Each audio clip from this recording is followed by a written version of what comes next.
So this morning I'm speaking to a group of middle schoolers. This is like basically 12 and 13-year-olds.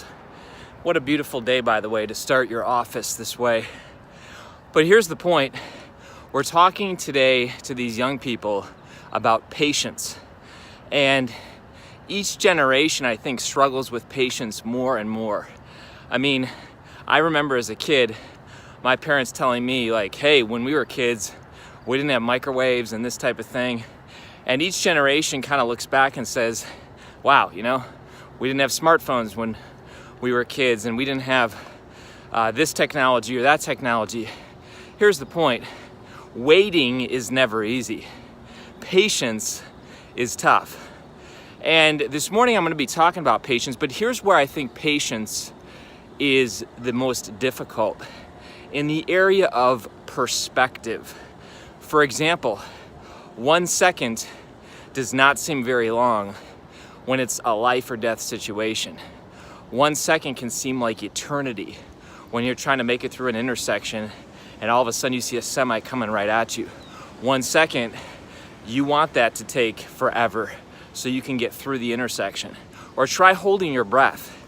You hold your breath for a few minutes and you realize that, oh my gosh, a few minutes is a really long time. I want air. Or you try doing a plank. You do a plank for 10 minutes and all of a sudden you fall over and die. Here's the point. Patience is only difficult when it's a matter of perspective. You see, in the scope of eternity, patience and minutes and time are not that long. Here's the perspective.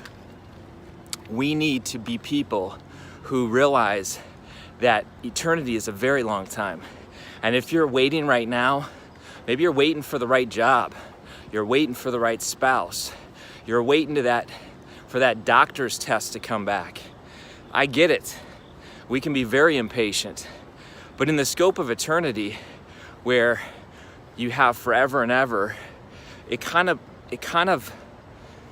balances us out. It makes us realize that, you know what? We are finite. It says in my favorite book that life is like a vapor. You go out on a cold winter day, at least here in Ohio, you see your breath. You see it for a second and then it's gone.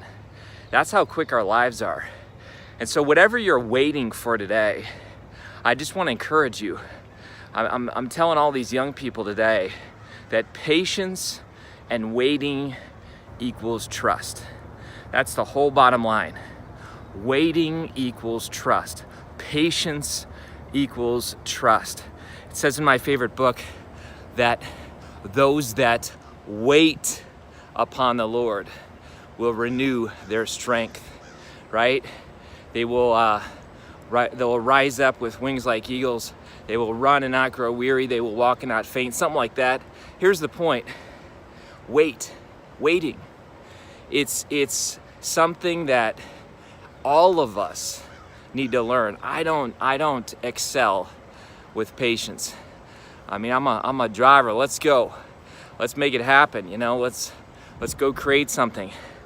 But I've had to learn patience, and I'm continuing to learn patience. And what patience says to me is patience says that I don't have it all figured out. I don't know everything perfectly. There's someone who's wiser and smarter than me, and who holds things in control and not me. I think that's a good perspective to have. I think most of us humans, we don't want that. We don't want that perspective. We don't want to be reminded that we don't have the universe in our hands.